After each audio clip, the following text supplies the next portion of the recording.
I'm Jeff Lewis, and this is my wife, Christy. We have 3 kids, Kyle, Bryson, and Barrett.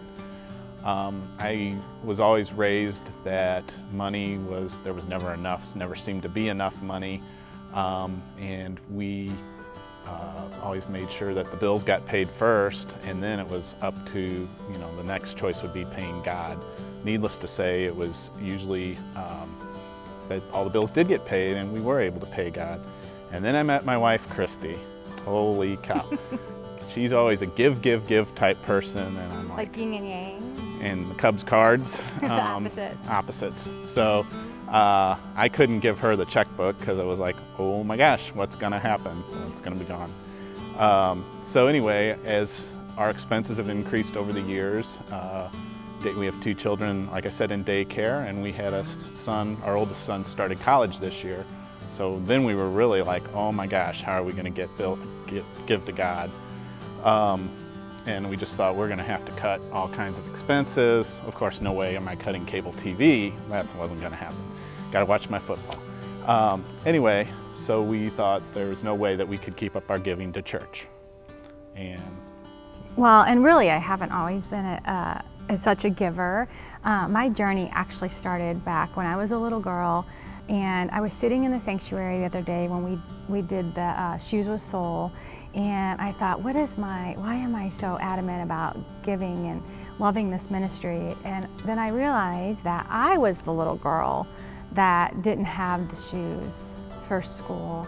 And I think the neatest part about going through that journey as a child was an appreciation for what others really do give and how it does come back even when they don't know that. Again, it was just another experience to know that God really does show His face in those really tough times. And if you haven't been blessed for Him to provide for everything, then just know that every single penny that you give, that God is multiplying that, and He's blessing so many people with it. And you may never see the other side of that grace, but just trust me, as a little girl that lived in those shoes, that it really is being magnified. Yeah, and we've been coming to Manchester now about a year, and we are just amazed by the generosity of this church. We walked in shortly before Christmas with the white paper gifts on this stage, and it was incredible to see how much was there, and the Faith in Action, and just some of the other ministries that we've seen. We're just absolutely amazed and realize how important our giving is to help out and do those kinds of things. And I think that what amazes me the most is that when I walked in, I could feel the giving spirit in this church. It was just amazing to me. And even just during Vacation Bible School, I remember the last day of Vacation Bible School, and we had only raised $1,100, and we needed $2,500 to buy the well for Kenya. And I thought, you know what, there is no doubt in my mind this church will pull it together. And sure enough, they raised $2,600, and then our church matched the other $2,500, which was, to me, I was just blown away. And I just told my husband, I said, it's just amazing to me, the members in this church, how they just give and give and give so cheerfully.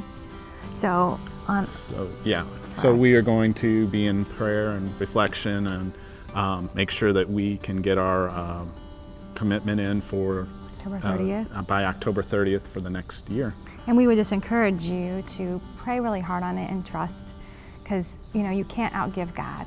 And when you really do trust first, you have an opportunity to provide for many, but also to see how He'll provide back for you.